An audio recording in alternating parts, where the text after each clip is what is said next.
The New Japan Cup 2026 is in the books, and we have a new winner of the tournament. And we had some really good tournament matches to watch as the tournament came down the stretch. The undercards still a little rough, crowds still down, but we had terrific semifinals and an excellent finals match as well. Now, whether any of the booking decisions leads to anything good down the road, I'm a lot less convinced. But we're going to take a look at what happened this past week, take a look at what's coming up ahead, and some news and notes around too. We've had some interesting debuts around the world to talk about. So we're going to get into all that. And it's opening day of baseball season. For those who celebrate, it's a great day. So with Jeremy Finestone, I'm Stephen Conway. This is Speaking of Strong Style.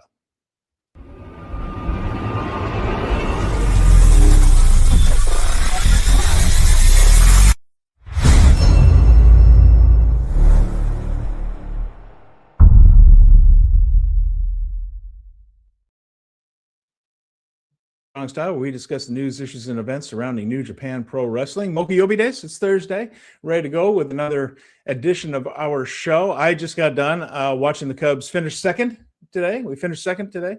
Only one team ahead of us, Jeremy. It was the team we were playing, unfortunately, but nevertheless, it is the first game of a 162-game marathon that is pro baseball. Although your team, the San Francisco Giants, led everything off last night. Oh, you only had a game, though.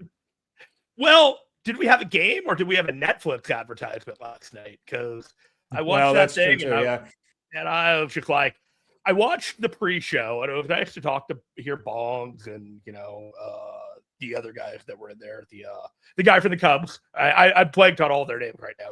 Anthony Rizzo. Rizzo. Thank you. It was Anthony Rizzo. He was there and he was charming on the thing, but it was just so much advertisement. And I actually have a friend who works at Netflix whose project, the Stranger Things cartoon, did their trailer. Like, I now think the trailer was going to drop today, but during the whole hubbub for the thing, and I was really happy for him. But dude, I bounced out after the second inning when that 5-inning shellacking happened, and watching the advertisements, watching the game. I'm like, you know what? I'm good. I think I'll come back another day here. Well, today's opening. This is the sacrificial bag of kettle chips that I ate during the game. I get them twice a year on Wrestle Kingdom Day and opening day for the Cubs. So I'm still in a good mood. Baseball's back. I love baseball. I enjoy the World Baseball Classic. Some terrific games there. So this puts me in a happy mood going into this discussion of the New Japan Cup. I am so happy that you said that you're in a good mood, because right now I'm got a terrible cold and I'm pretty sure my internet is terrible, streaming back and forth. And so you're in for a bad time, Steven. So just have a positive attitude. Well, I'm ready for it. If there are issues, Jeremy's playing hurt today, and we appreciate that he's here because he's not feeling well at all, and he's not putting it over as sick as he is. But we are going to do that. I haven't felt this gross in a long time, I'll be honest. And he's having internet problems. So if Jeremy falls off of this podcast, I will continue on, and we'll make it all work until Jeremy's able to get back on. So we're playing hurt today, but we're going to be okay. We have some friends back, by the way. Colin is here. Colin is back with us live. That's fantastic. First time in months. We're glad you're here, Colin. Glad Jeremy is with us. Zach Minger says Major League Baseball opening day, everyone. Yeah. That Netflix thing was just one game yesterday. Today there are 11 games and a few more tomorrow. Some teams starting off. So I think the Braves have opening day tomorrow. A few teams do. Yeah, they stagger it out a little bit. So for instance, the Cubs and the Nationals are not playing tomorrow. Team. And so I'm looking at all the lineups, and for the first year ever, we were doing head-to-head. Now we're just doing points, and it's the same thing. But man, I saw my opponent started Paul Skeens today and started 20 points in the hole, negative 20 points to his entire fantasy baseball season because of Paul Skeens start. And I was just like, okay, I could get into this. Well, Colin says he's hopefully back full-time now, and we hope you are. We're glad to see you here. Colin's been commenting on our YouTube page after the podcast is over, and he's been able to catch up, but now he's here with us live. Awesome. Very good. And and Jeremy's a Braves fan too. My best friend Jeff is a Braves fan, so that's you got a lot of that in there. There's a lot of Braves when I was on there. growing up. Sam from Power Bombshells is a Braves diehard fan too. So, yes. Yeah. Growing up, they're one you could watch in Southern California.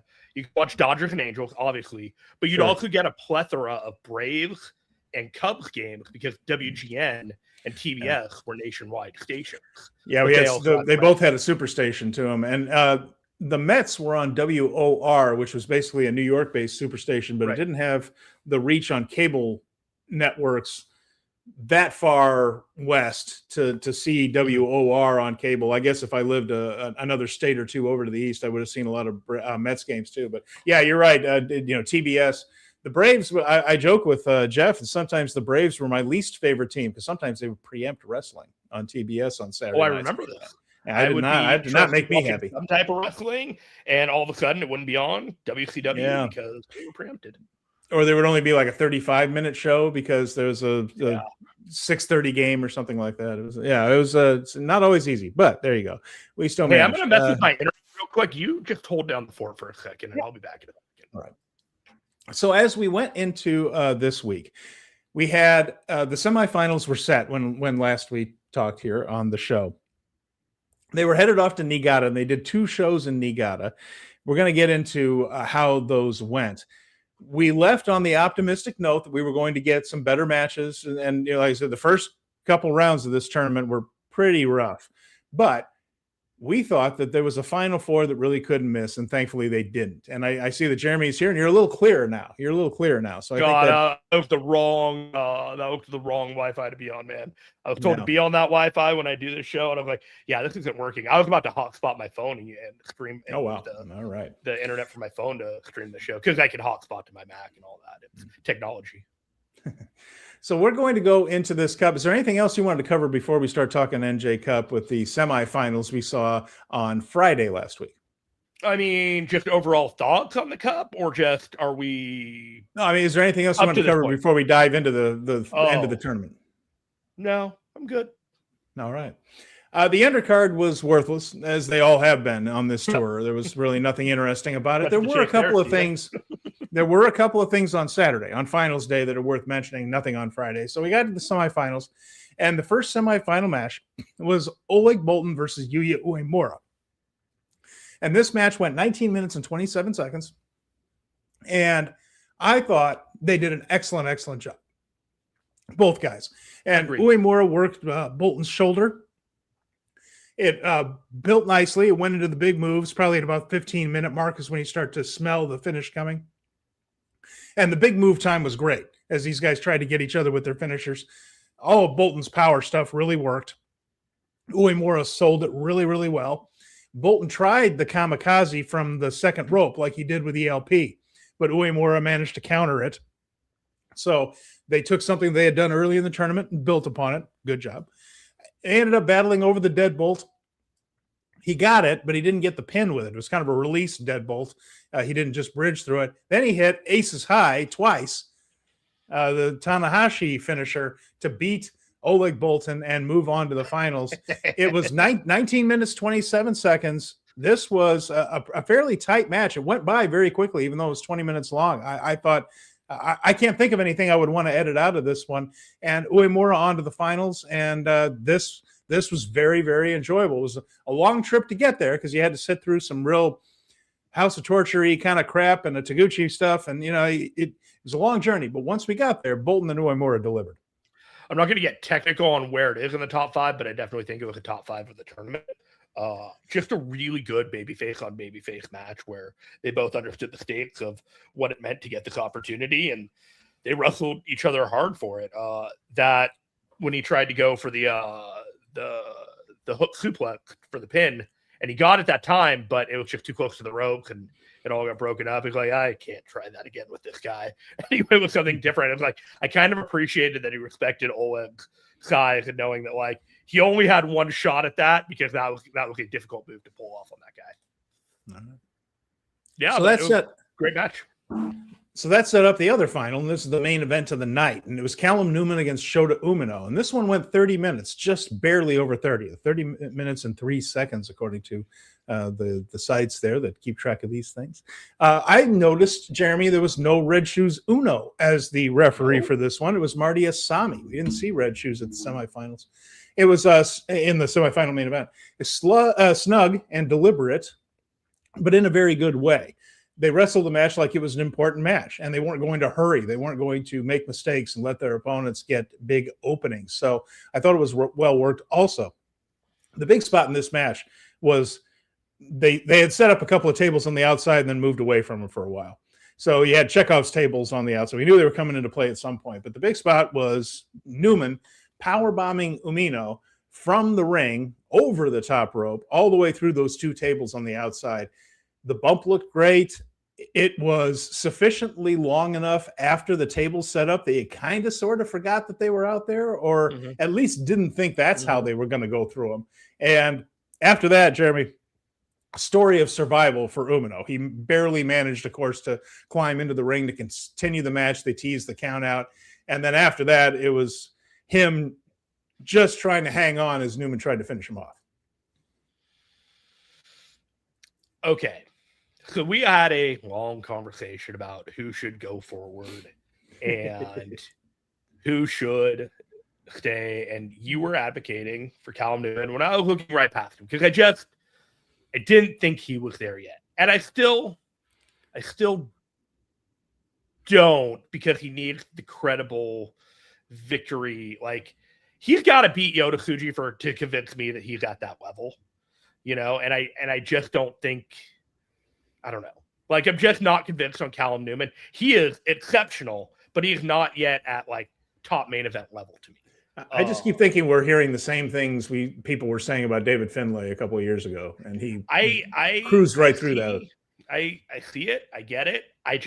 He needs the match with Will to happen, and he needs to like put a definitive stamp on it, because I thought what he did in the Cup was excellent. I thought he got his persona over. I thought his work in the ring was over. I feel like I'm a jerk because it's like, what more is there to do to like convince me that they are full steam ahead of them? And there isn't anything that they can do. But this is the cost of not putting over any young guys for a long time. And now they are really just shoving it down the throat and like trying to convince you like, yeah, we're in the here and the now. And we saw this all playing out through the entire of the Cup, right? Like the young guys making their way up. And except for they me, aren't, but yeah. Well, yeah, I mean, but like each one of them like did that gatekeeper kind of scenario. And in hindsight, if you put Evil where Ren was in the whole bracketing, it would have had Oleg beating Evil, which would have been another IWGP champion. And that would have been how that was, but they put Ren in there instead. Yeah, that leads me to, go ahead. Pardon me. Go ahead, please. No, it's like there's a whole other bag of worms with Ren Narita, and the fact that, it's very clear to me that the United Empire is now the number one heel faction in New Japan. There's no argument here. Like, from the way that it's been positioned since Wrestle Kingdom and the way that House of Torture has been positioned, there's a one top heel faction, and there's a relegated, like, I think I'm using that word right for Premier League, but there seems to be a faction that's been a little bit relegated here out of the top few. And it seems very clear to me in the New Japan Cup that they're fully behind Callum Newman. And I don't think that's a bad thing, but I can't be held responsible for thinking that like the course of action that you've taken for the many years up to this point is reaping what you're sowing. And I'm just having a hard time with it. As the match continued here, we'll get more into how United Empire is doing in as we move on. But at first, Newman was smiling, strutting his stuff. Yeah. He felt really good about himself. There were submission holds where Newman was gloating. And again, Umino was just trying to hang on. Shota ended up kicking out of Excalibur, which is not a move that's working much anymore. I guess that's the one he uses to beat young lions or low card guys now. And the Princess Curse was turned into a DDT for a hope spot for Umino, but then he hits the Princess Curse again and wins. So once again, Shota gets to the precipice and fails. but Newman moves on to the finals. There was a bit of a clue as to what would happen the next night because Uemura came out and did another one of his lame cliche promos to try to set this thing up, but none of it's genuine. And Tanahashi then gave an interview at some point. I don't know whether it was Friday or Saturday. It doesn't really matter which, but he said that he wanted to do more long-term contracts for foreigners and foreign talent, more multi-year deals instead of just one-year deals, because makes sense, right? I mean, they've been bitten several times where guys they had big plans for have left. And so Callum Newman has apparently signed a multi-year deal. Mm-hmm. Mm-hmm. That's kind of when I knew how this was going to go. Now, I predicted it before that. I said, Callum Newman makes a lot of sense here because it's a guy that Tsuji can beat at Sakura Genesis. And just winning the cup would be a boost for Newman. And then you can boost your champion to another title defense and all that. I made my case for Newman a while back. But I really knew when he started talking about how he wanted to do more multi-year deals with foreigners, because I just thought, well, what better way to try to recruit these foreigners, like multi-year deals, a little financial security, and then look, we back you when we do that. We will put you over when you do that. You will be taken care of. And that's an important message to send to potential free agents. We're not going to sign you to a multi-year deal and then stick you in the second match. Here's a guy that signed a multi-year deal and he just won our tournament, that type of thing. So it was billboarded, I felt, going into this. But when we went into the last day, and we're going to go through the whole card from Saturday because there were some items of consequence on the undercard for a change. Right. But I was feeling pretty good about my pick once I saw Tanahashi say that part out loud, that multi-year contracts for foreign talent is important to him. Because to me, that just makes Callum Newman all the more valuable to hold up as an example of this could be you. No, give you flowers. You saw this and you projected it. And there were a few people in that sport of pro wrestling, but it was far and away Yuya Uemura being believed to win this thing. And I never really felt like Yuya was going to win it. So when Callum won that match against Shota, I was like, I think Callum's winning this. It was just one of those if things are going according to plan, Callum should win this so that you can get Yuya and Yoda at Wrestle Kingdom, because that really is the big match to do. Is it though? I mean, it's the only big match that they have. We'll get to all that. I'm not even convinced it's a big match, but here's the key. Yeah. I said that Newman would be the choice, but you have to do something with Yuya or Shota. One of them has to turn. There has to be a twist in the tail. There has to be something. They did that part, but they didn't do the interesting part. They didn't do the interesting part. And instead, they just did the same old crap. But we'll get to that, what they did with Shota. But Shota, his reaction to this is goofy, and his new direction's even goofier. So let's get to Saturday in Niigata, because right off the bat, first match of the show, we have the next thing for Shota Umino. But yeah. That backstage stuff with Shota Umino was borderline psychotic. Well, we're going to talk about that. Yeah. But not until we finish what we're doing on Saturday. Smile on his face. I get it. But there's a little tease there. We're going to talk about it in a second, but that Shota maybe, Umino but we've been talking about this forever. Okay. So they went back. We're teasing that the conversation coming up in the next few seconds. The next night in Niigata, the same building. Now, the first night they drew about 1,906. The next night they got 3,000, which is an improvement, but it's Cup Finals night. And nevertheless, that's not a good number. It's down from last year, about 200 people. That about even from the year before, and down even further from 3 years ago. So this is all trending down. And they go to Niigata for the Cup Finals annually. So this is a good apples to apples comparison. It's the same show, the same tournament finals in the same building. We can kind of see how this is going, and it's trending the incorrect direction. So fewer and fewer people are interested in this, which is going to go to my point here. But it kicked off with Konosuke Takeshita coming back to a New Japan ring in Japan, and he had an open challenge for his television title. And who accepted the challenge but Niigata's own favorite son, Yujiro Takahashi. And I just thought, well, if you're going to give Takeshita a challenge, say, here you go. we're gonna make you the heel in a match with Yujiro Takahashi and see if you can get something out of him. And he kind of did. This is about as good a Yujiro match as you're going to see in a while. And he got a response from the crowd. They have a cult following in Niigata. They like their native son. Chase Owens came out with him, and the crowd actually liked some of Chase's interference.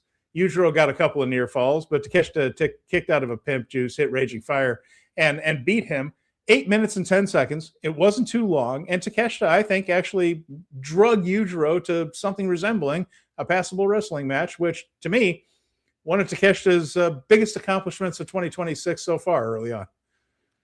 I mean, I think like you're being a little facetious when you say that. No, I didn't think it was that bad. I mean, it wasn't good, but I mean, I didn't think it was half bad. I thought Takeshita got something out of the guy. Yeah, it was fine. It was cool. I was curious because I think somebody posted a list of everyone who was on the tour that didn't have a match by the time that the Takeshita thing was posted, and it was like Yujiro and Chase and like a couple other guys. So the writing was on the wall on that one pretty quick. It was fine. You know, like, yeah, it was fine. I feel like Yujiro's quietly on a retirement tour right now. Could be. You know, just kind of getting in a couple of these matches here or there, and yeah, perfectly fine. This is a good use of Takeshita. You know, he's not essential to the upper main card of the roster, but he's still on these shows, and you know, he's not going to be here much. So he's got one match lined up. I'm curious about it, but you know, now, Takeshita, according to Nick Reeves, is here. And hi, Nick. He says Takeshita had a goofy little weekend between Yujiro match and his DDT match on Sunday. Yeah, of course, he went back to his original home promotion DDT and worked a particularly interesting one there. So he did have an interesting weekend back home right there. And Colin mentions this. Do they not see anything in Umino anymore? I thought he'd win the New Japan Cup. My only question to you, Colin, is do they not see anything in Umino anymore? I mean, other than when he lost the main event of Kingdom, which was kind of a step for him, he always fails. I mean, this is the story of Shota Umino, that he gets there and he fails over and over again. And it's the same old thing. We've been doing it for years and years. So I wasn't surprised at all that he failed, because that's all they seem to want him to do. And I have a theory as to why that we're going to get to after we talk about the finals.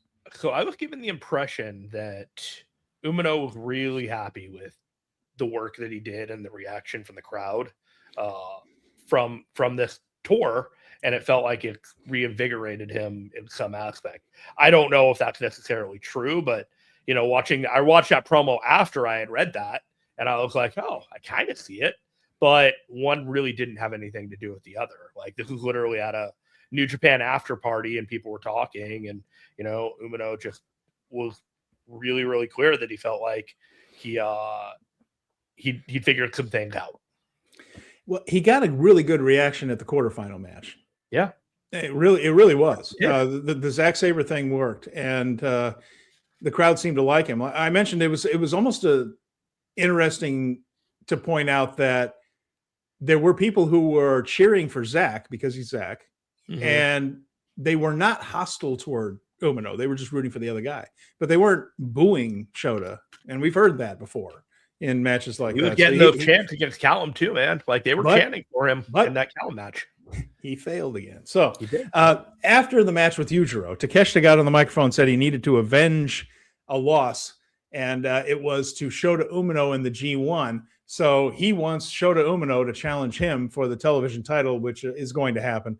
Shota did accept that, and when we get to Shota's match, we'll talk about the post-match comments. But in this moment here, Takeshita just kind of came on like he just wanted Shota Umino to avenge a G1 loss for a match to have later on. So Shota already had another direction, and it certainly was not the top of the card. Yeah, no disagreements. Everything you said is clear on that.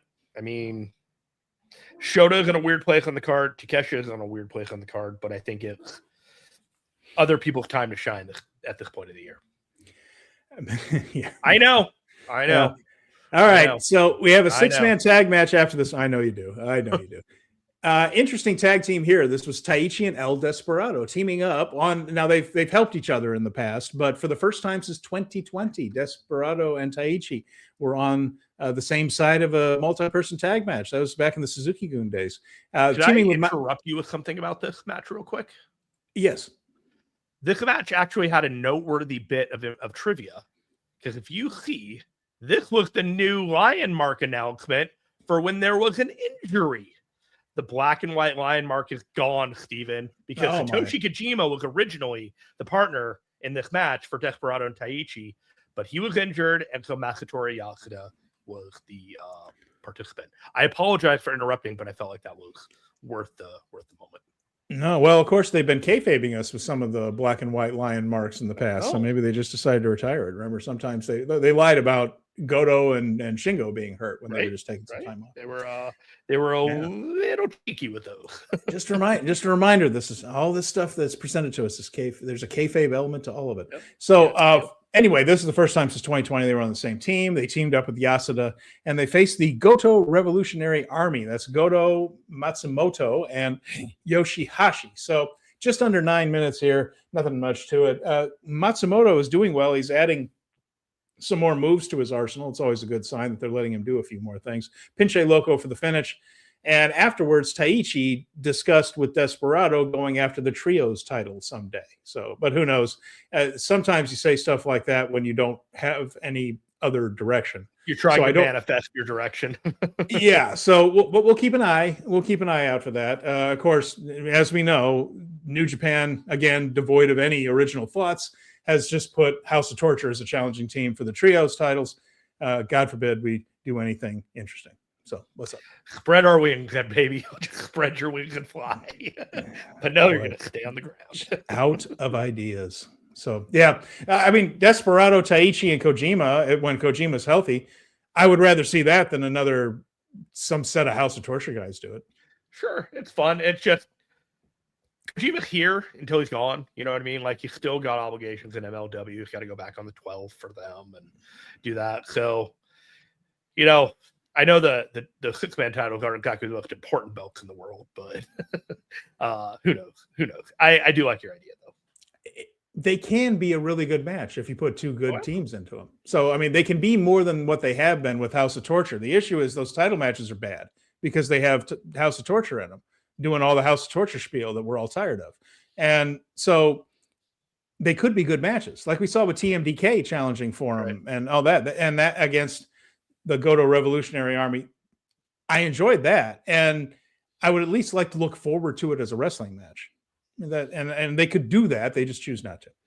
Yeah, they're manifesting all these different teams that are all House of Torture, House of Torture, House of Torture, House of Torture, and you know, sometimes you want chicken instead of beef, or beef. I'd like to see crowds instead of empty seats too. So Nick Reeves says, I did feel the crowds are much more behind Yuya and Shota by the end of the tournament than they've been in a while. Now, whether I have faith in the follow-up is another story entirely.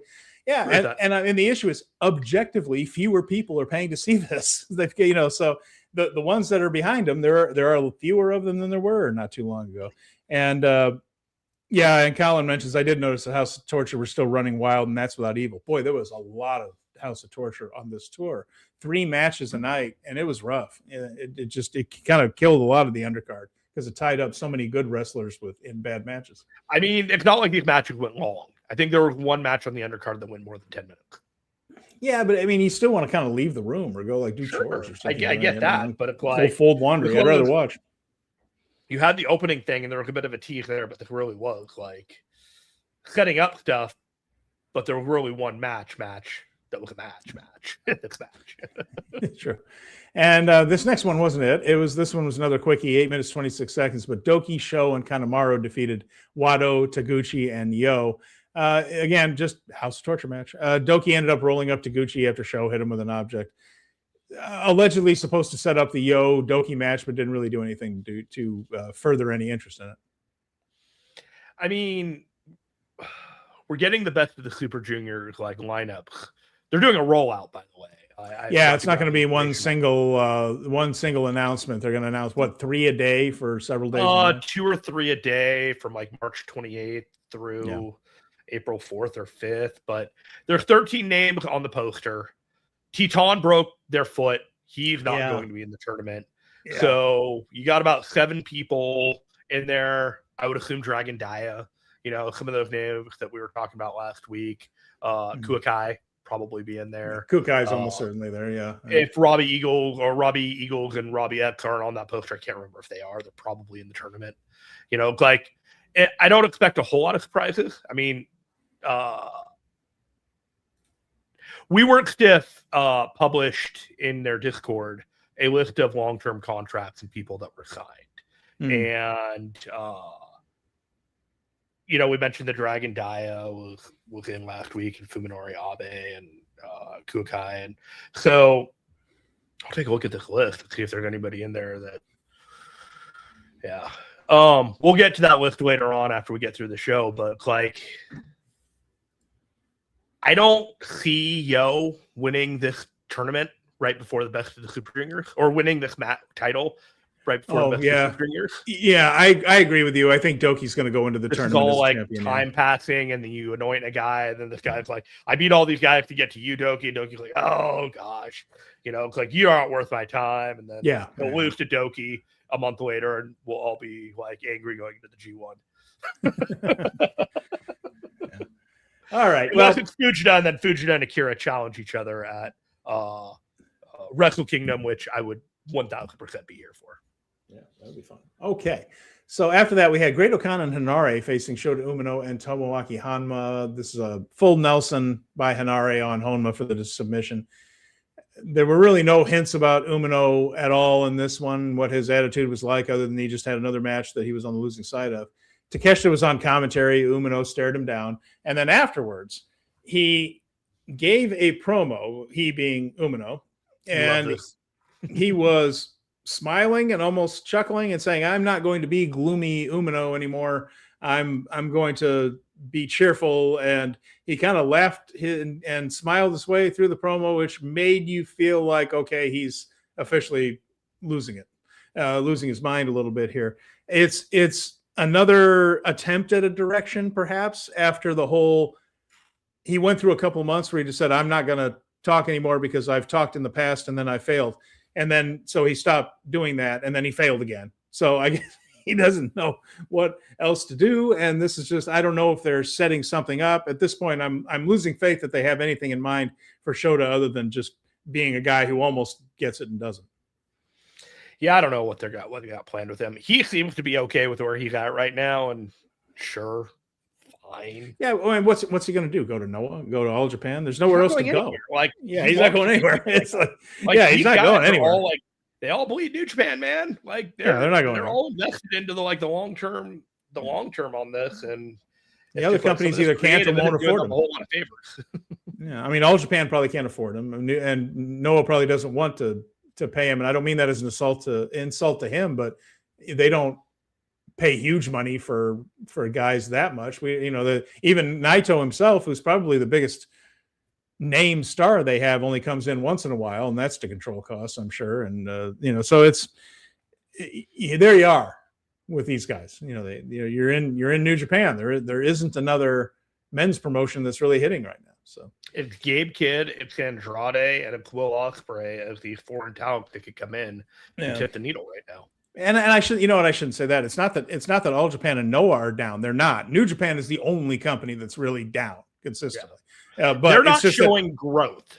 They still, they're losing. They're losing out. I mean, it's whereas All Japan is kind of holding steady. Noah either holding steady, and they ticked up a little bit because they have brought in Naito and Bushi, and they've done all right for them. But New Japan is the only promotion that's really trending downward right now. But moving on to that, speaking of trending downward, Aaron Wolf, Oleg Bolton, and Toriano face the House of Torture, and this one in a 6-man tag. That's the less said, the better.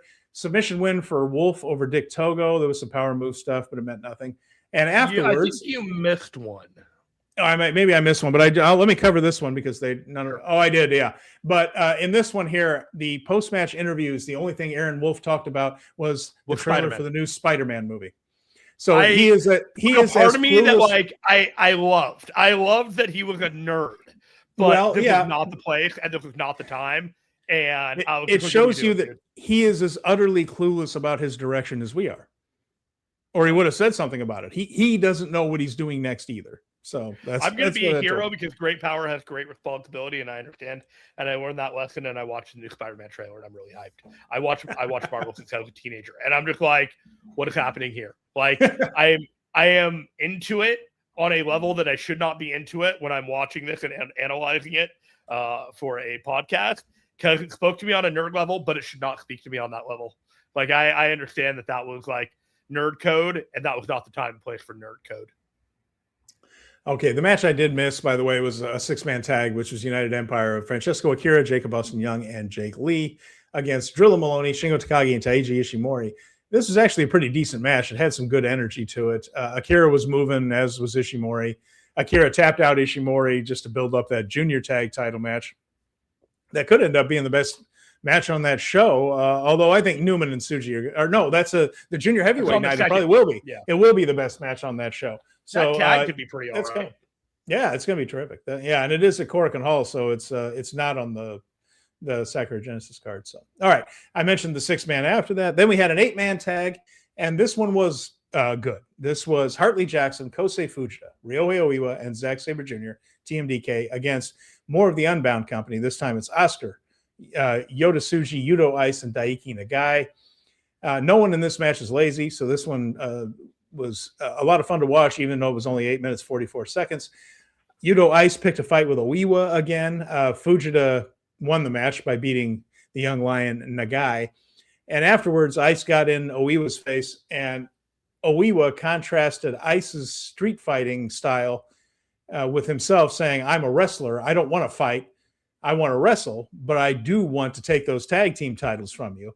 And so, Zach, are you ready? And so Zack Sabre Jr. and Ryohei Oiwa will challenge again for the tag team titles held by Ice and Oscar. And usually when you are challenged by the same team a second time, it doesn't go so well for the champs. I don't know how many times did Shota and Yuya challenge them. I think I guess it was twice. Yeah, I guess that might have been. So maybe they'll do it. No, I think they're really trying to build up Yudo, Ice, and Oscar. If that tag team, and really giving them a strong run. They can lose those singles matches in the G1 and all this stuff, but when you put them together, them being kind of unstoppable, I don't necessarily think it's a good idea to put Zack Sabre and Ryohei Oiwa as the tag champions going into the summertime, but they could really do whatever they want. With the caliber of talent in this match, they'll make anything work. And it could be a trade, just bouncing back and forth a little bit. They can do that. Nick says, do we think anything is going to come from all the Fujita Tsuji interactions on the tour? Ooh, those were fun. They were fun, but no, I don't really see them doing a whole lot with it. And Fujita's been getting in everybody's face. Remember, he got into Guy's face. He got into, who else did he? Oh, Zane J. He, told Zane J to go get him, gave him his Yoshinoya order to go get him, so Fujita's been a little prickly when it comes to some of the young lions and some of the other guys. I think it's the thing that Fujita is doing now, where he just is agitating everybody until, again, we'll see what happens with Super Juniors, best of the Super Juniors, but yet another guy who doesn't have much of a direction. Most of the guys in this company don't really know what they're doing. In storyline wise, there isn't much. Fujita is interesting because when I was talking to Josh about we were stiff in that contract stuff I'll get into in a second. He was talking about how Fujita was viewed differently internally than the rest of the juniors, that he's considered more of that core of wrestling talent that they're going to build around in the future. So they're not booking him as if he's like the mainstay of the junior division and that's all he'll ever be. Right. They're really long-term. He's probably going to be in the junior division for a while, dominate it, and then move on up to the heavyweight division. And he'll probably be one of those guys, once he puts on 20, 25 pounds over the next couple of years, he's going to be one of those guys in the mix for the IWGP Championship. Yeah. So are they going to go anywhere with it?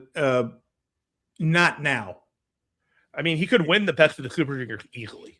But that wouldn't have to do with Yota Tsuji. Just to answer Nick's question, is Tsuji Fujita going anywhere? Not for the moment. I think they'll just have their chippy interactions. Yeah. You know, like they could always do the junior heavyweight championship versus the IWGP heavyweight championship later in the year if they both have the title. Like that's not beholden to the anniversary show, and they didn't do it at the anniversary show. So there is a possibility that they could do something with this. But I do think it's interesting that if they're doing this and don't have a plan, exactly why are they doing it? I honestly think sometimes these guys are just trying to manifest things because they don't have a real direction. And I know that there are a lot of people who like to say, oh, there's long-term things at play. There's no evidence of that. No evidence of that. sorry. I know a lot of people like to put together these long, you know, the murder board with the red strings, and this is all going here, and this attaches to this, and it leads to this. There's no evidence that All Japan is thinking things through that way right now. There's no evidence of it. War Hero says Knockout Brothers versus the Hardys versus the Usos versus FTR. That's a pretty random group of teams. There's two good teams in there. FTR and the Knockout Brothers are real good. The Hardys are way past their prime. And the Usos do a lot of super kicks. So I guess. But yeah, I mean, you could do the match. It would be interesting. I'd like to see him against Saito. It would have to be a whole new wrestling world for that match to happen. Whew. Can you imagine I can't, but I do think the politics involved in that? Yeah. Boy, I always think stuff like that is possible. You know, had the Knockout Brothers gone to WWE, it would have been one team out of there that it fundamentally would have been impossible, but the rest could have. Yeah, you could put the Hardys in a match with the Knockout Brothers and who was the other team, the Usos on NXT. Doesn't matter. Yeah. The Hardys can work for anybody. They just float around. Oh, yeah. Nick Reeves mentions in a just world, Fujita would have had the junior title at the anniversary show, and we would have had the traditional champion versus champion match then. Would have been a hell of a good match. Would have been a hell of a good match. Shoulda, coulda, woulda. All about direction, and right? War Hero's pointing out that they're all champions right now. Those are the champs of the various promotions. We should have known. Yeah. I don't think you're going to have the belt come Monday. I'll tell you that much. That shows you how much American wrestling I'm watching right now. It's like almost, so they the Usos were supposed to drop the titles on Raw on Monday. But WWE and their logic was like, well, the Usos are going to be at opening day on Netflix. Why would we take the belts off of them before they're featured on this huge Netflix program? Because that would matter to the baseball fans. That would matter. I don't think a whole lot mattered, but, you know, it was synergy of some type. I mean, the WWE wasn't stepping on their own genitals, basically, you know, taking belts off guys before they're featured somewhere else, you know what I mean? Like, I guess I get it, but essentially the takeaway is going to be they're dropping the title next week. I think the vision of getting them and Braun Breaker's coming back and all the things in WWE that are like, woo. Is Gunther going to show up, or he doesn't have? Gunther's going to be on Mania. It'll be some way. I think so too. But, I think so too. You know, the plan of Rey Mysterio, but he got injured again, and so he is unable to participate in Mania plans. So I'm sure they have some old guy to destroy for Gunther on the show. All right. Well, there you go. War Hero. Good point. Pointing out that they're the champions right now. Okay. I will admit I did miss that because I haven't been keeping up on my. I'm sick. I get away with everything today. All right. New Japan Cup 2026 final match was the main event of the show, and it was a terrific match. 25 minutes and 52 seconds. Zane Jay tried to interfere a little bit, but this didn't bog down the match too much, and he was stopped. Yuya Uemura thwarted him. So it really came down to the two guys, and well worked again. I'm not going to go through blow by blow by blow by blow, but go back and watch it. Once he got to big move time, it was really good. This really took off when they started hitting their biggies. And for instance, Uemura, he kept taking and kicking out of the Princess Curse. I think he kicked out of Princess Curse twice. And it had a true 50-50 feel to it. I will admit that while I had picked Newman, I didn't go into this match with 100% certainty that I was correct. And this felt fairly 50-50 coming down the stretch. And there were moments when I thought Uemura was indeed going to get the pin and take it. But finally, Newman ended up getting the victory. And I mentioned before, multi-year deal for Newman. Newman takes the cup. Yuya fails again. And afterwards, Newman talks all the stuff like I'm the king of New Japan now. Tsuji came out for a bit of a stare down. And that was fine. That was pretty good. And that match is going to be really good. That world title match. Newman was over there taunting Tanahashi, sitting at ringside. But I really do think that it's this finish, this result is more of a signal to other foreigners that it's a good idea to sign a multi-year contract with New Japan. It will be good for your career. See, look, this could be you. And so afterwards, Yuya Uemura said, I'm just going to come back. Again, he only has 2 promos, the one where he wins, the one where he loses, where he says, I'm just going to come back. He does nothing original, nothing interesting. And he's not even booked on Sakura Genesis at this point, which I think is actually interesting and kind of. But we're about to get into my theory in a second here. But go ahead and talk about this match, Jeremy, and how you felt as this final wound down. I thought both guys showed the best that they had to offer in this match, and what they had to offer was very, very good. I was generally thought it was one of the better matches in the tournament. I thought the new finisher that Callum had, the make way, which is the make way, I think it's the sidewalk slam, like it's on the shoulders and they turned them into like a sidewalk slam. Mm-hmm. They built that really well because the Princess Kirk wasn't getting the job done. And right. So, yeah. Sorry. You're exactly right. That is a big message to this thing because it failed a couple of times, even against Shota the night before. Mm-hmm. The story is that it's a big move, but it's not the kill shot that he needs it to be. So he has created a new one. Pardon me. Yes. So the make way was the big one. When Yoda came down and he walked down to the ring and he had his sunglasses on and he was smiling and he was in that really like world champion red suit that he did. It's like, I definitely felt the aura was different between him and Newman in that moment where like Tsuji felt like the big time. Like even in New Japan, he just felt like he was the star. And even after winning the cup, like I did not feel like it was conveyed that Callum was at that level. I did like the little touch of all the United Empire winning throughout the night and then kind of surrounding the ring when Yoda was in there basically saying like, yo, you need to go. Like you need to leave.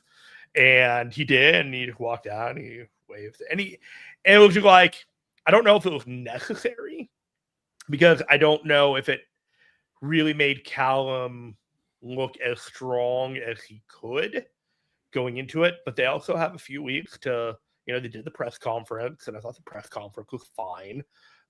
He's got a couple of matches to build up, and, I hope that they have something hot to really, like, go home with this on that Road to Sakura Genesis show on April 2nd.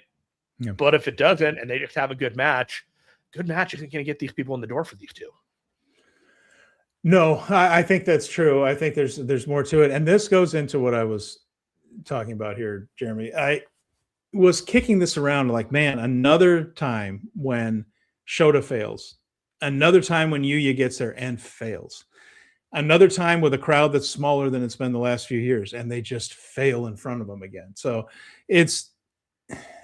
and then I thought about what they've been doing with Uemura and Shota in other spots where they get there and fail. Remember, they did the same thing where one was in the playoffs for the G1, but they lost. One had a chance to make the playoffs for the G1 with a win. They lost. There's a moment where they are on now when they did Wrestle Kingdom on national television, when they had the national television broadcast of Wrestle Kingdom, they knew that it was going to be the Tanahashi match, of course. Should have been. No argument there. And the world title match, good. Yeah, should have been. Featuring the women, smart idea. Yeah, you do that too. And then highlights of the other stuff. They knew they weren't going to be showing the entire card, right? But what did they do when they had a sold-out Tokyo Dome? And at least for the New Japan hardcores, they could present these guys as being something. They took Shota and Yuya, put them with a guest pop star guy, buried him in a match that had 20 guys in it where your entrance got more camera time than any in-ring action. Go back and look. You saw them coming down the ramp. I was there. One or two moves. It was worse on TV, Jeremy, because at least you could look and see Shota and Yuya if you wanted to wrestling around ringside. But they did like one thing on camera in the ring and they were gone. They weren't wrestling around ringside. They were just, when the camera was looking on them, they were just sitting down doing nothing. That's what was going on in that match. Like everyone's been waiting for their turn, knowing the camera wasn't on them. With all of that said, with the way they have been booked, with the way they were buried in front of the biggest crowd they have had in very, very long time, Jeremy, consciously or not, are we sure Tanahashi wants anybody to get over like he was? Is there a little bit of Triple H disease going on here with this? It seems like he has been cutting these guys off at the knees, and maybe Tanahashi, whether it is in the front of his mind or it's not, just because maybe we don't need to get anybody over like me, and it's the thing where Tsuji's not Tanahashi, clearly. He seems to be okay with pushing him. Callum Newman, clearly not Tanahashi, seems to be okay with pushing him. Anytime someone mentions that this guy might be the next Tanahashi, Tanahashi seems to yank the chair out from under him and kneecap him. And I'm starting to wonder. The pepper I put in the bottom for the spicy hot take. I'm starting to wonder if there isn't a little bit of Tanahashi's ego. It's just like, let's make sure there isn't another me. And just, again, show me a time when they have done anything will let people get behind these guys. This is not how Hiroshi Tanahashi was booked to get him over. It was absolutely not. And what I keep going back to is these crowds are dwindling. I talk about it every week because it's a serious problem. These crowds are getting smaller and smaller and smaller. And if they continue, and all this garbage that I hear about there is just, well, it's a slow burn. Well, sure shit is. They've been here for how many years back from Excursion, and they keep failing. And my point of this is, if they pull the trigger on one of these guys, there might not be enough fans left to make a flipping difference. And already the ones that are there are kind of losing faith in them. I mean, there was that kind of, but it wasn't a shock when they failed again. The crowd was just like, yep, they didn't do it. And it's Callum.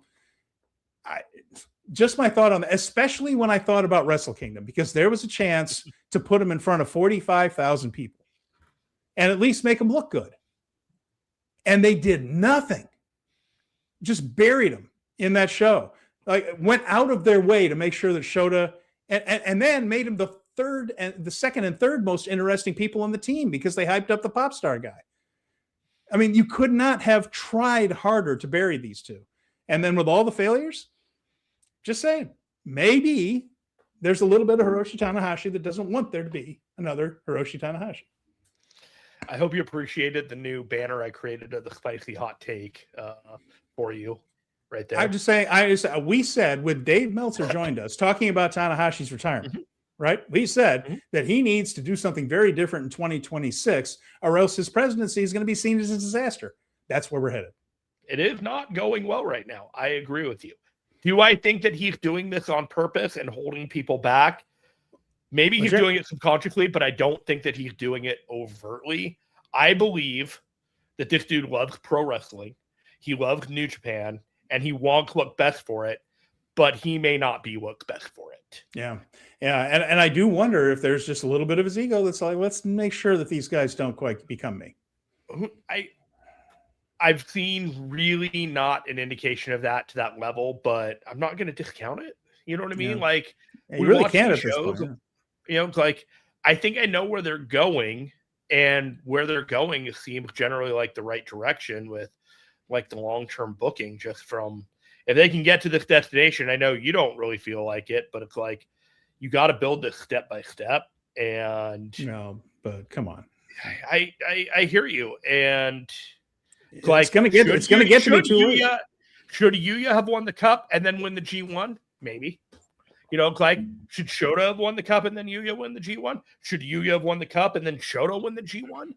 Like, all of these guys, because Shota's never won the G1. It's not entirely impossible, like, to drop the rocket to him and go that route with him. I said what I think is that I don't think you need both of them trying to get to the same position. I think those two need to be feuding with each other. And it's another thing that's missing from New Japan altogether, is that nobody seems to hate anybody else. And they could use that. That could actually galvanize the whole thing. They need the feuding to really heat up.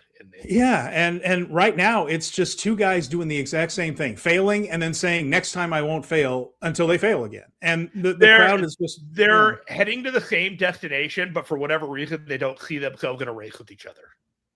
And then we have a couple of other things. Jeremy says the whole business is down if you really look. Well, American business is down. Most of the Japanese companies are doing as well or better than they were last year. Stardom is going to be an interesting choice. They're coming up on the All-Star Grand Queendom where they drew 7,500, but just like Tanahashi retiring, you can only quote unquote kill off Tam Nakano once. So I don't know what that show's going to do, but most companies in Japan are not down. Just kind of New Japan is. And North America, it's getting a little squidgy, but a lot of that is because WWE is making it so that only rich people can attend their friggin' shows right now with some of this price gouging that's going on and blood money shows going off to the Middle East. But it's a tough position. And Turambar, I hope I'm saying that right. He says maybe he just doesn't see them as the people who will bring New Japan prosperity. I don't know if he believes in them having been in the ring with them. That's interesting. That's an interesting point. Maybe maybe he needs to bring in somebody that he didn't see as a young lion. Like who would that be? Takeshita. Like, what do? You bring Kato Kiyomiya in? Well, Takeshita. I mean, I think they want Takeshita full time, and I think if they got Takeshita full time, he's the guy. I talked about that, and that's a guy that they didn't have in the locker room getting them Yoshinoya every day. Maybe he just. Bobby Heenan, and I'm going to go way back here, but Bobby Heenan said he had to leave Dick the Bruiser because no matter how much money he drew for Dick the Bruiser, selling out arenas in Indianapolis, really the last run that was super successful for Dick the Bruiser always saw him as the guy that washed his car when he started in the business. Bruiser just always saw him that way. No matter how big it started, he had to leave and go to the AWA to get out from under that. Okay. A lot of times you have to leave the place you start. You're always 17 in your hometown, right? That whole cliche is that, in your hometown, you're always a 17-year-old kid, that first impression that you make on everybody. And that's an interesting point, is that maybe Tanahashi still sees these two as the guys that are hanging around their dad ref and getting everybody Yoshinoya and playing catch with Yujiro, and just doesn't see them as people who can headline a stadium. Maybe that's it. That's an interesting theory.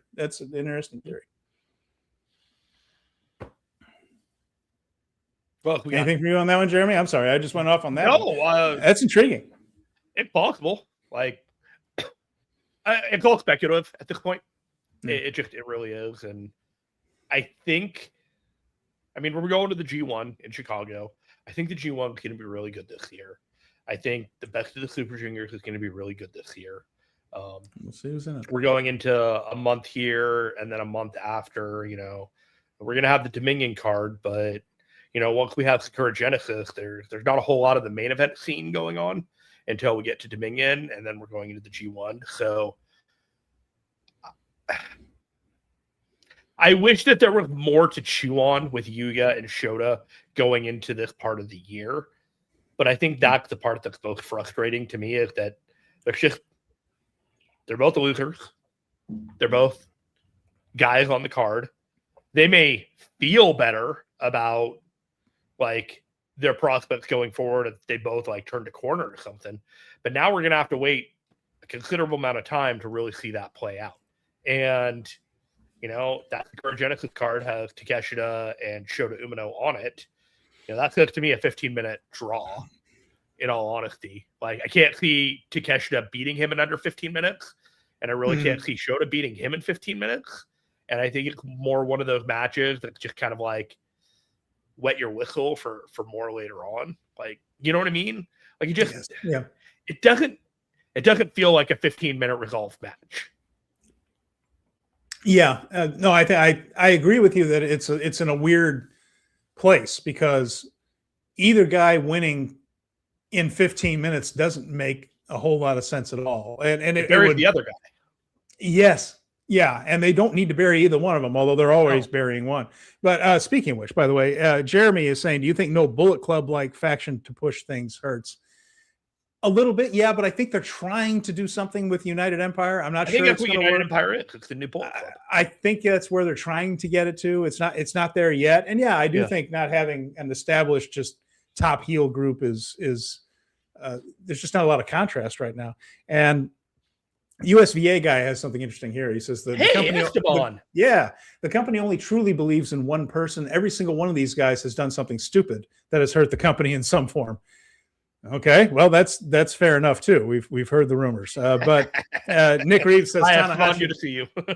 Tanahashi also is, and from Nick Reeves, prominent evidence of one of those guys main eventing a Tokyo Dome and failing badly, whether it was Shota's fault or not. Tough to get the stink off you when it happens like that. And Zach hasn't really approached that spot either after they took the belt. Well, he got the belt back from Goto, and then they kept him well away from the Tokyo Dome main event this year. When you went, Jeremy, he was buried in that mess of a match as well. So there is something to be said there. But Uemura wouldn't have that stink on him. But also, again, they had a chance to make either of those guys look good in front of 45,000 New Japan fans and deliberately chose not to do so. So I think that was a signal too. And it was that just sewing all this stuff together. I keep seeing these guys of the future from American fans, and I'm like, this isn't how they treat guys that are the future historically in Japanese wrestling and in New Japan. This isn't how they treat guys that are the future. So I'm not convinced it's going to happen for either one of them. I mentioned a while ago that Yuya might be more of the new Sonata than the new anybody else, in that a guy who has really good matches, but has a ceiling to him. I did notice that New Japan put out some footage today of Yuya at an elementary school playing with the kids, and like in his full gear, doing the whole thing, just full video of him just playing with them. And it's like, they're trying. and none of it looks genuine. None of it looks real. I thought it was cute. It is, but it's too try hard. It's just try hard stuff. Like the only person that can sell that and make it work is like Cena could do it. But Cena is pretty genuine with that stuff. And Yuya doesn't come off that way to me. Colin says, I keep going back to this. But do you remember that 10-point plan that Tanahashi made up? Oh, yeah, we did too. We went back and looked at it, 6 months later. One of the things is that he would get rid of the House of Torture BS. What happened to that? I mentioned that, Colin, a couple weeks ago. It's a good point. When Doki, when he beat Master Wato with a ton of interference with Tanahashi sitting there on his ass at ringside next to the timekeeper, impotent, looking like he could do nothing about it. They made him put the belt on Doki. All that talk, again, loses credibility with Tanahashi because he made a point saying he was going to put a stop to all this.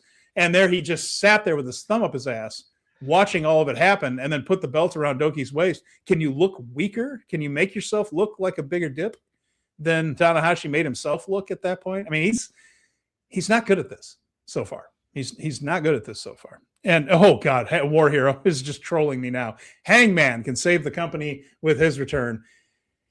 Now you're just trying to hurt me. I'm not going to fall for this bait. That's rage bait, and I'm not going to click it. Good job, War Hero. Ah! He's not even a draw here. Stop. All right. So with that in mind, though, we move forward. God help us.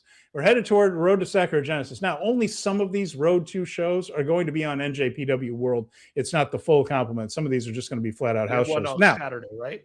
Correct, yeah. So the one on Saturday, I'm bringing up my schedule here. There we go.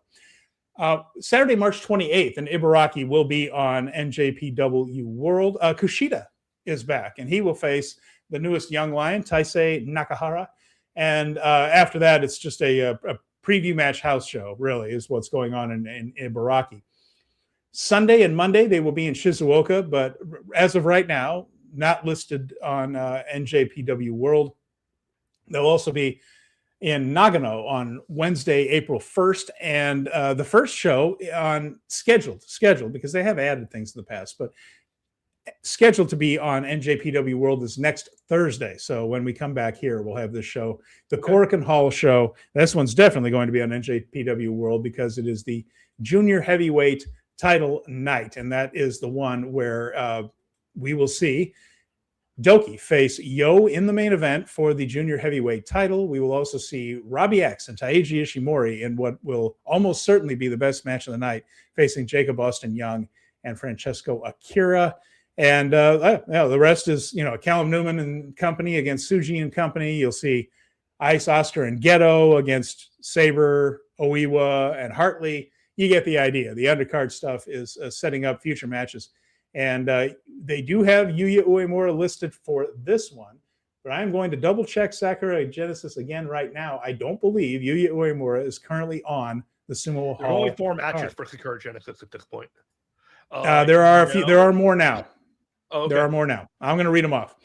It'll be Yasuda and Kushida against Nakahara and Matsumoto. So Kushida's in with the kids there in the kickoff match. Tiger Mask and Makabe against Fujita and Jackson. We've got some Tiger Mask related news coming up later, by the way. Robbie X, Ishimori, and Shingo against Young, Akira, and Lee. So that's kind of a post-view tag instead of a preview tag. And then you got the Aaron Wolf, Yano, and Wado against Kanemaru, Sho, Doki, and Fale. So there's the junior heavyweight singles title post-view match. The never openweight 6-man titles are on the line. That's Yoshihashi, Goto, and Bolton against Owens, Yujiro, and Narita. Their second defense, Steven. It is. The title match is for the TV title. That comes up next. Takeshita versus Shota Umino. Then you have Ryohei Oiwa and Zack Sabre Jr. challenging Oscar and Yuto Ice. That's the semifinal. The main event, Yota Tsuji versus Callum Newman. So if you look at the top 3 matches, this should be pretty good. The back end of this show should be real strong. There's going to be some house show-ish torture intermission of the show. You know, the last 3 matches look really good. And what do you make of Yuya Uemura not being booked? Esteban's on my side. Keep that moron Hangman away from New Japan. There you go. Esteban, you and I are copacetic on this one. I think he's in the right spot. I would just say with no Yuya, it's just kind of the same as if you don't have a place to really make the guy get a win back after a loss like that, wait until you do. Okay. You think? I mean, that was a pretty consequential loss that he had, and him being off the programming feels like more consequential to him taking it in that he lost and reflecting on it. If he had come back and he just had another match and he was happy and smiling and well, it's just a new page for Yuya Uemura. Golly, you'd be burning it, right? So at least with this, there's a sense of he's looking at his wounds. Maybe he'll come back a little bit stronger. And you really think he's not going to be on the show at all? He's just it's a really prominent absence. I don't see anyone else who's considered an important guy, a G1 type of guy who's not in this. I'm just struggling to see anybody else who's not here that should be. It just stands out to me. I mean, they're going RA. Again. There's I like Hanare. I don't think he's a main event guy at the moment. But I'm just saying, this isn't a full all hands on deck show. Clearly, it should be an all hands on deck show. All of these big shows should be all hands on deck. But it seems like they're really confident with the top 3 matches that they didn't really want the perception of Yuya being lower on the card in just a match. Yeah, Drilla Maloney's not in. So, yeah, I guess there are a couple, but that does just seem strange to me. No, there's definitely a flag wave on that. It's hey, that's a little weird. But when I do look at this card, it's they're throwing Kushida and Tiger Mask on here and Togi Makabe. Those are spots that Yuya could have had if they wanted to, but they put those guys in there instead. Jeremy Orr is wondering, one question, who will be their next non-Japanese star? I don't see anyone right Andrade. Now, and yeah, probably. That's kind of where I was going to go if he comes in for any length of time. Other than that, oh yeah, no, but as far as just being a regular part of the roster, like another Callum Newman type of thing, who's there full time, I don't know. I think the purse strings are a little tight for stuff like that. You might be seeing people more along what they did in the past with some foreigners, where a couple of guys were on long-term contracts. Guys like Newman, I think they want Akira to stay and will give him multi-years to stay. But as far as another new foreign guy coming over, I don't know if that's going to happen. Did you see anything about the Steve Borden stuff at the New Japan Academy? It's in my news and notes that we're going to get to in a moment. Yeah, but I mean, that's kind of like what he's asking is like, is a guy like Steve Borden going to be their next big, like, considering? So what we're talking about here is Sting's son, Stephen Borden, Steve Borden Jr. Wrestled for the LA dojo at one of their small shows where they basically give a showcase for their trainees. And I saw some clips of it, and the dude he's a good looking guy with a terrific build, looks like he's athletic. So if he wants to stay with this though, Jeremy, I have a feeling that the North American companies will come calling before he gets to any long stays in New Japan, because if this guy turns out that he's going to be a star half as much of his father, he'll get a gig in either WWE or AEW. I suspect this is all AEW directed. You know, yeah, like AEW feels like it, set him up for the LA dojo and giving him these opportunities, you know, in deference to his father and all that. Look, he reminds me of Carl Fredericks when he was there. You know, like he's got that big brunette kind of babyface energy. You know, just he probably has a higher ceiling than Carl. Hate to say it for the guy, but yeah, I think so. And it's not unfair to Carl, but I mean, if he gets any of his father's charisma, he'll be in much better shape. Yeah. But Carl's a guy that actually, if they could settle whatever differences that the two have between the individual and the company, he could be a valuable asset to be back in New Japan. Because the prior history just kind of makes it a little, you could blur reality with that one. I talked about it before with him is I don't quite see it. I just don't. Yeah, I just don't. I didn't then, you know, like when he was kind of in the Young Lion system coming up, I always thought that Gabe and Clark were a couple of yards ahead of him when it came to work.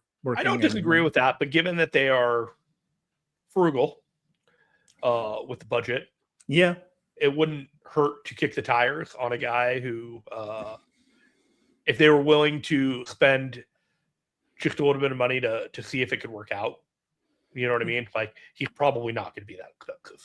And the other thing, Jeremy, too, we're still talking about where it's challenging to get foreign stars because the exchange rate, the money's not adding up. The math ain't mathing real well for Japan as far as it's great for travelers. Like when Jeremy went, when I went last time, everything was pretty cheap considering, you know, it was, it could have been a lot more expensive, but still spent more money than I wanted to, but whatever. Well, fair enough. But when you look at like the exchange rate and what you got food for and things like that, the issue is that the money just doesn't go as far. And so the money they offer them doesn't translate into US dollars or British pounds particularly well. I as far as another foreign star, I mean, Robbie X should be a junior star for you. I think the guy's dynamite.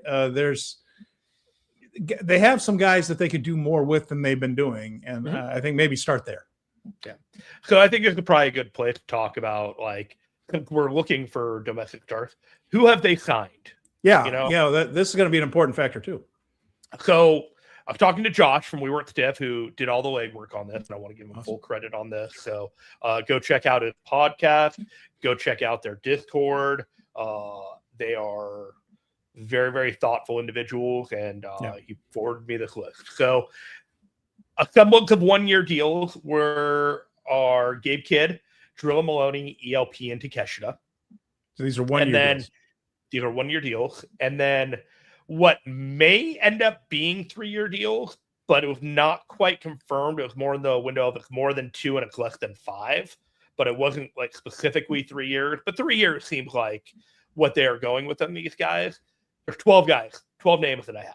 And they are Yota Tsuji, Ryohei Oiwa, Kosei Fujita, Zack Sabre Jr., Shota Umino, Yuya Uemura, Oscar Loebe, Yudo Ice, Callum Newman, Hinare, and there was one more name that doesn't make sense, and I'm not going to say it. Why wouldn't that? Because he wrote Gabe twice, and I don't think that was meant to be there. Okay. So Gabe Kidd was on the list. He was on the list of multi-year deals, and I think that was a mistake. Okay. So when I was reading it out, I was like, no, that's not right. So. Okay. I was just gonna, but since I said 12 names, but I only said 11, I needed to clarify that. Okay, gotcha. Okay, I understand. All right. Well, with that, So that's like a core, right? Like that's a core group that you can build around for 3 years. Yeah, and it does give you an idea of who they believe in some instances, or at least don't want moving around too much. Now, Drilla Maloney was on the 1 year side of that, huh? Yes. That's a guy I would try to lock down if I were them, because I think he clicks with the New Japan audience and the New Japan style. I think they could do 3 years with Maloney pretty well. I think there's more in him. Where was Francesco Akira on that? Was Akira in the longer term one? No, he was not on that list. So that's another guy I would lock down for a period. I feel like that guy's the real deal.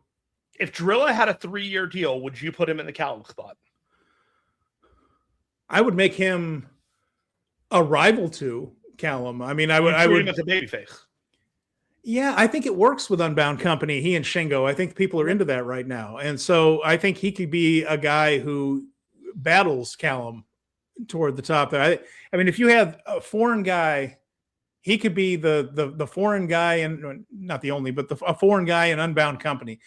Zach is in TMDK. Callum is in United Empire. There's something to be done there where these guys, each one has that element to it. I don't think you need to put him with anyone. I think he could kind of be one of the attack dogs for Unbound Company. I like the spot. I like the Dragons, or whatever, Team Kita Kita. I like that, and I think there's something to be done with Drilla. I felt that for a while, like when he was Dan Maloney working early on in his New Japan run. I just thought, boy, this guy's there's a lot to him, and he can work. He's got good charisma, and the fans respond to him, and they don't respond to everybody. Yeah. The thing about this list that I want to make clear is that these were all recently structured deals. So there may have been other guys like Akira who already had a long-term deal or already had a deal in place. You know what I mean? But these were all people that they needed to lock in because they were doing 1-year deals, and it was not, you know what I mean? 1-year deals for their core group of talent is unsustainable in this business structure. Yeah. Well, and you look at the guys like Oiwa, Uemura, Umino. Why wouldn't they sign a 3-year deal with New Japan? Right. We already went through some of the alternatives, and they don't look great, Bob.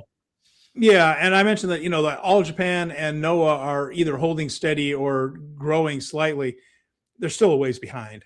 There's New Japan is still the number one company by a good bit, and especially All Japan does not have a major company like Cyberfight or Bushiroad behind it. They just don't have the budget for stuff like that, and for guys like that. Maybe they were able to pay Go Shiozaki to come back, to come there from Noah, and but I'd imagine that taking care of Kento Miyahara probably cost them a lot of their budget, just because they don't have that huge backing. And and so Uemura, and that might tilt things too much to try to get a guy like that. So they're not going to go to All Japan. They're not, Noah will probably take some, but they can't take all, because Cyberfight just doesn't let them do whatever they want. They're still operating within a budget. So, and New Japan's still it. New Japan is still the only company that can run the Tokyo Dome every year. All Japan can't really run it at all. They just can't work Stardom. So that won't go. Yeah, I mean, no, not to be a smartass, but the companies right now, the choices are limited. Or go to North America, and in that case, some of the guys seem to have enough, of a connection or a name that maybe WWE might be interested. But I don't see Oiwa, Uemura, or Shota as guys like that, and maybe it's worth locking it up to keep him away from Tony Khan, because Tony seems to like guys every once in a while and take them from him. So, I mean, the names on that list make sense to me. If I were New Japan, I might try to add a couple more, though, just to make sure that you don't lose guys like Akira, guys like Maloney, who are clicking with the crowds and what crowds you have. And I don't think that should be underestimated. So, what other news you got? Okay. A couple other things. We mentioned Steve Borden. He has begun his career. Long journey, but he has begun it. And speaking of long journeys, Jeremy, Shoma Kato has begun his run in CMLL. Now, he had his first match. He's dyed his hair. He's a blonde now. And his first match came with Sunday at Arena Mexico. Of course, they run Arena Mexico 3 times a week. Friday nights are the huge ones. That's the ones that draw 15,000 on a normal week. But a smaller show on Sunday that's more aimed toward families. And then another Tuesday show again. But Sunday in Arena Mexico, he teamed with Uemura, which is not a surprise. He usually gets the Japanese excursion guys, and Uemura helps get them acclimated to Mexico, show them around, that type of thing. And they had a loss to Briante Jr. and Magia Blanca, White Magic. And that was his CMLL debut in the sense of him being a CMLL guy on excursion. He's worked for CMLL before. And then they had a match on Monday at Arena Puebla. That is the usual Monday stop, and they own an arena in Puebla that's outside of Mexico City. He teamed with Uemura and Yutani, who is another Japanese wrestler, but not a New Japan guy. He actually went to Mexico as a soccer player and ended up getting into pro wrestling that way. So he's not a dojo guy. He's not on excursion, but he's another Japanese citizen who is working in Mexico. So they put all those guys together, and they won their match against Arcalis, Stigma, and Zelhua on Arena Puebla. So we'll be keeping an eye on Shoma. And since I have the CMLL subscription, I can see him a little bit more than I can see the guys that go to Europe, for instance, or something like that. So I'm interested to see how Shoma does. But right now, working as a Rudo Japanese wrestler in Mexico. I got something to add to that because we're talking about CMLL, and that is Sugabayashi revealed that Magnus asked if he could officially become Black Tiger. And so NJPW said, sure, why not? So Magnus is now Black Tiger at CMLL. There you go. That's something that doesn't happen a whole lot where guys just changing persona like that. But that is a very rich tradition as well. We mentioned it before. Mark Rollerball Rocco is a legend, the original Black Tiger. Eddie Guerrero was Black Tiger. Rocky Romero was Black Tiger. And remember, not all that long ago, Rocky Romero was the #1 heel in all of Mexico when he was having that feud with Volador a few years ago. So big boots to fill in the Black Tiger lineage. And Magnus is a hell of a worker. So I believe we've added another Black Tiger.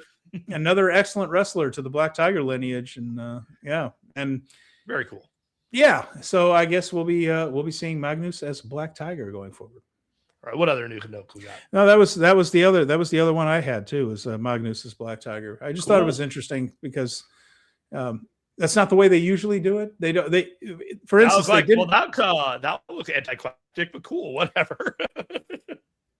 They kind of didn't acknowledge that Eddie wasn't Mark Rocco. You know what I mean? Like they didn't come out around there and say, here's a new Black Tiger. It was more like the Black Tiger's back. It's just a different guy under the mask. And he's tormenting Jushin Liger now instead of Tiger Mask. So I mean, the thing about it's not like they were going around saying that's Eddie Guerrero as Black Tiger. They didn't do that. It was just the Black Tiger. So to come out here and say, here's Black Tiger now. Different. I think it's cool that they did it. But there was definitely strong yeah, whatever. Sure. I don't care. You know what I mean? Well, it only really mattered here. Take it or leave it if he's Black Tiger. And I'm like, oh, all right. Not only going to really matter during strong shows or, Fantastica Mania and things. Other than that, it's a CMLL thing. So I would like it if Black Tiger is wreaking havoc for a while and then the new Tiger Mask debuts to finally stop him. That would be kind of fun. Yeah, maybe that that could be something. Maybe they're setting up for that, where it's just like this guy is just wreaking havoc is Black Tiger, and who's going to stop Black Tiger? And that's Tiger Mask. Tiger Mask. That's his job, right? It's the Tiger Mask and Black Tiger, eternal foes, the eternal foes. All right, so we talked about the shows that we're going to see. We have simply Saturday right now, and then April 2nd, Thursday to come. We have a show week. Review and a show preview. Be simple as pie. Yeah, so we will come back with the house show at Ibaraki. I can't imagine it's going to be particularly newsworthy. We'll have some Super Junior participants by then, according to their schedule and what they said, how they were going to be rolled out. We'll know a few of them, maybe not all of them, but a lot of them. We'll have the Junior Heavyweight night in the books, and then we can preview Sakura Genesis next week. Love it. Love it. Hey, thank you for getting us out of here 5 minutes early. I'm dying. Yeah, I know you're hurting. it's so tough when you have a cold. It's amazing how it bugs you down. So I'm such a wuss. Like it's not what I say. I'm when I only get sick like this once every couple of years, but what I do, it's like, man, I don't want to do anything. All right. Well, my wife is a saint for putting up with me right now. You can lay around and watch some baseball because baseball's back. Yeah, I gotta watch the Daredevil Born Again season 2. I spent a lot of time yesterday making sure that I was caught up on all the post-match angles and the backstage comments on New Japan. Yeah. But I literally watched like 2 hours of TV yesterday. And then I turned on the baseball, watched part of the Dynamite with Kenny Omega and Swerve. But yesterday was just a loss, man. Tuesday and Wednesday, just don't even know what happened. I recorded a podcast earlier this week. Jesse Velasquez had me back for Top Rope Nation. We looked at the Kenta Kobashi Mitsuharu Misawa match from 2003. So that'll be part of their Patreon. I'm glad I figured out that you're the guy to talk to about this and not me. Well, the All Japan stuff, that's me. So we talked for about an hour and a half. It's going to be on the Top Rope Nation Patreon about that match, the whole history of Misawa and Kobashi and All Japan. How it got to Noah, how Noah was created, and then on to, of course, the sad endings involved in that match. That was kind of a last hurrah in some ways for that type of era, the Four Pillars clashing. There were other Four Pillars matches, but in some ways, within a few years, Kobashi would have cancer and piles of injuries, and then, of course, Misawa passing away in the ring a few years later as well. So, you there's that book I was talking about by Jonathan Foye, Beyond the Green Mat, about Noah in 2000. Yeah. So. There's a spot on that, Jeremy. I forgot about this spot, or kind of until you see it, you don't believe they're actually going to do it. But Noah has the ramp, right? So the ramp goes up to ringside, so you can get thrown out of the ring and land on the ramp, like at CMLL and some other things.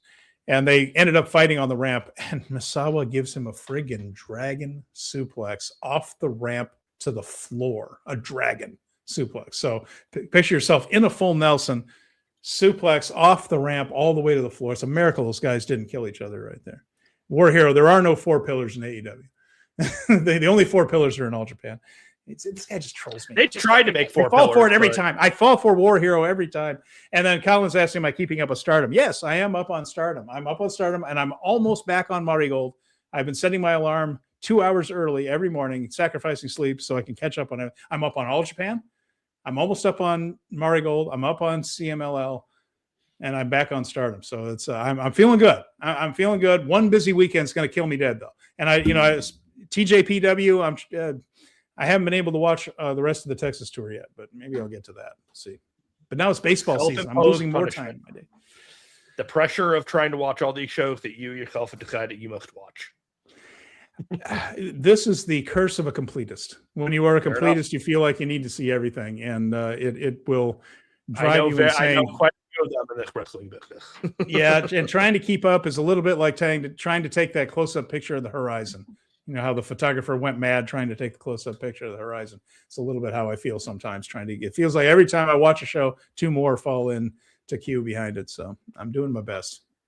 I wanted to thank everybody for putting up with me this afternoon, today.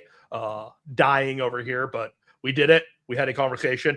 I was a little bit lo-fi energy, if you picked up on that, but I think it was a pretty good show. Well, I want to say welcome back to Colin, and I want to say thank you to Jeremy. Fernando Zayas was here. Glad to see you. Esteban, USVA guy, War Hero, glad you're here. It's always fun. Nick Reeves. The people that joined us here live, we really appreciate you. And it's you make the show so much better for us. For everybody that watches or listens to this later, we're very, very grateful. Like I said, we know you. We've talked about how there are demands on everybody's time from a lot of different directions. The fact that you choose to spend some of yours with us means a lot to us, and we're grateful. Thank you, guys. All right. So with that in mind, next week we will be back with the preview of Sakura Genesis, a review of Junior Heavyweight Night at Korakuen, and any other news that comes up, some Super Junior stuff too in lineup. So with that in mind, we will talk to you then. He's Jeremy Finestone. I'm Stephen Conway. This has been Speaking of Strong Style, and we'll talk to you again real soon.